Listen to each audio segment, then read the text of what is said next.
Hi everyone, today we have a new video review, and as you can see, this time we are going to talk about Heller kit.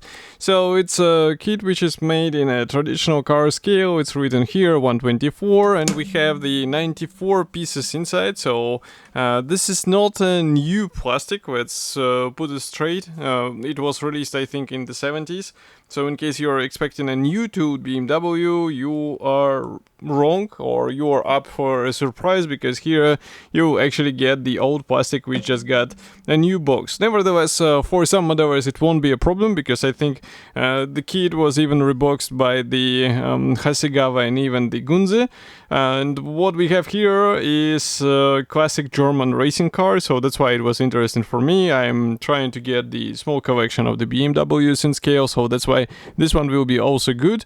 And we have a nice box art. The assembled model will be 157 millimeters long, and the box size is surprisingly big for 124 scale. So here is comparison with my hand. I don't know why they did it, because 94 pieces definitely don't need that much of space. And here on the side you can see also some information. It's safety advices which are written in different languages. And here on the opposite side you can see also some features of this kit. So here we have that we have the engine replica, and we have also that it's written steerable front axis, but I wonder why would you need it on the scale model. Nevertheless, without any more guessing, I think we should open the box. On the rear side, by the way, you can see here also the decals map, but as I said, we need to open the box, and I wonder how it is opened here. So just give me a second, I will try to cut through the plastic seal which was used in order to keep the lid in place. And in the meantime, I can also remind you that you can support me with a small donation, and if you are not subscribed to this channel, you can also support me by subscribing to the channel, so that we will be able to check more kits together and you won't miss new videos once they are out. And now I am still trying to figure out what's going on with this box, because this is a really strange design. So just give me a second. They made the top lid, which is kinda on hinges, but then it's not clearly marked that you should cut these hinges, so as a result I have a slightly torn box. But here is what we have inside. As you can see, we have assembly manual on the top, then we have also this insert for the door, and then we have also the plastic in this black paper. I wonder why it is made in the black paper. Really interesting solution. But so let's start with the plastic as usual, so just give me a second. And here we have even the vinyl tires.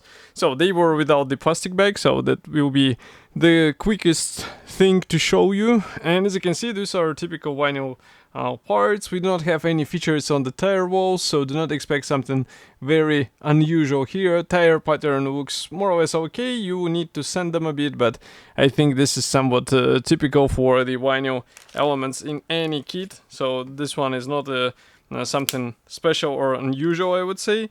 And also, if you have a chance to 3D print some replacement or maybe find some aftermarket, definitely go for it, because the wheels on this model, they will be visible on the finished model or on the finished project, so that's why it's worth investing some time and money and upgrading it for a bit more sophisticated appearance.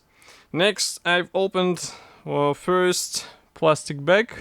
This one was dedicated to the clear parts, and this is good that they are packed into the separate bag, because it will help you avoid any unnecessary damage.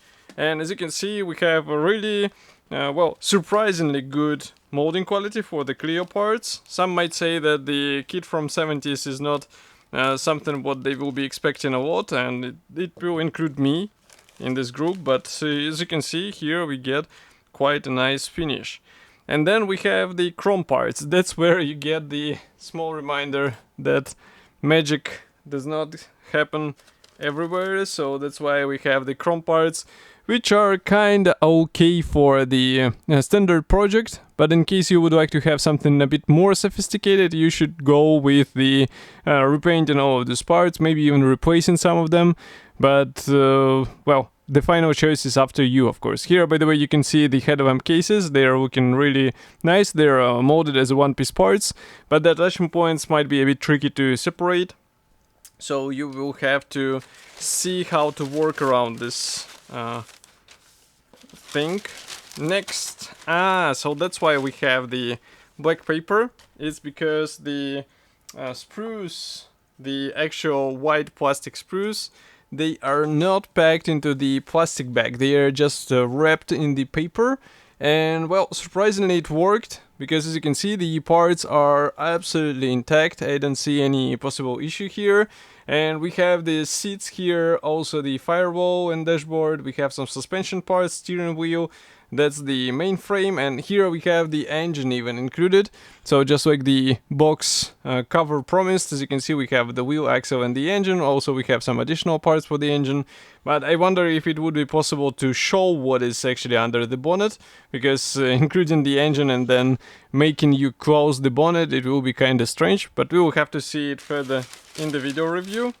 But the amount of the plastic parts, as you remember, is not that huge, so that's why the second white plastic sprue is actually the last one. So here, let me zoom out first so that you can see what we have here. This is the, let's say, main body shell, which is molded together with the radiator grille and also wheel fenders. And then we continue also with the side panels here. We have the bonnet panels here, and they are molded in a shut position, so this is really strange. If I zoom in, you can see that we have even the straps on the bonnet pre-molded, so this is something for your attention. But at the same time, the front mask on this car is looking surprisingly good. I think with some proper painting and polishing, you should be getting a really nice result. Doors are molded shut, but this is not so important because we have the spider here, and we also have the wheel rims, which are molded in white plastic. Inside the door panels we also have the features, and this is what is impressive, because let's not forget that this kit is older than plenty of us, let's say. We can put it this way, and that's why all of these features, how they look today, it's even more impressive and even more makes you think how the designers were actually trying to do the perfect kit. But at the same time, I'm not so sure about the fitment of those parts, so do not be so optimistic. Parts are looking good, but still it would be a wise idea to dry fit them. Next we continue with some information about the real car. Next, assembly process starts here with an engine. As you can see, a lot of stuff will be actually installed on the engine, so it might be worth spending some time painting and weathering it. And we also have the separate decal sheet, so let's open it. And here it is. As you can see, the decals are looking good. I'm not seeing any mention on where they were printed, but we even have the dashboard here, so interior will also get its own portion of the decals. And next we continue with the wheel axles. Obviously the car body parts should be painted in dark color. I'm not sure if it's black actually, so it might be a good idea to check some references. Here you can see also the exhaust installed, and also we continue, or we start with an engine installation here on the subframe, but then we start working on the interior.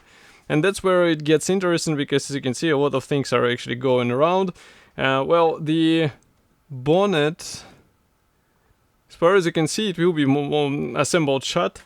I wanted to say molded shut, but as you can see, we only have the straps in place, so basically the engine will be assembled and hidden in the vehicle, unless you will be able to modify those parts in a convincing way. Here you can see also the pictures of the finished model. This is funny that this cover does not fit here, and also the bonnet panels are not fitting properly as well, so I guess that's not exactly the professional work.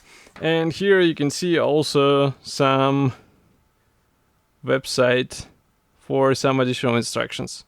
But I wonder who is using it, because it's easier to use the paper. But of course I will be happy to hear your decision about this kit, and also opinion about these web manuals. Maybe you have some know-how on why they are useful. Of course I will be happy to hear your opinion, so write it here in the comment section below, and I will see you in the next video review as usual. Thank you for joining me today, and bye.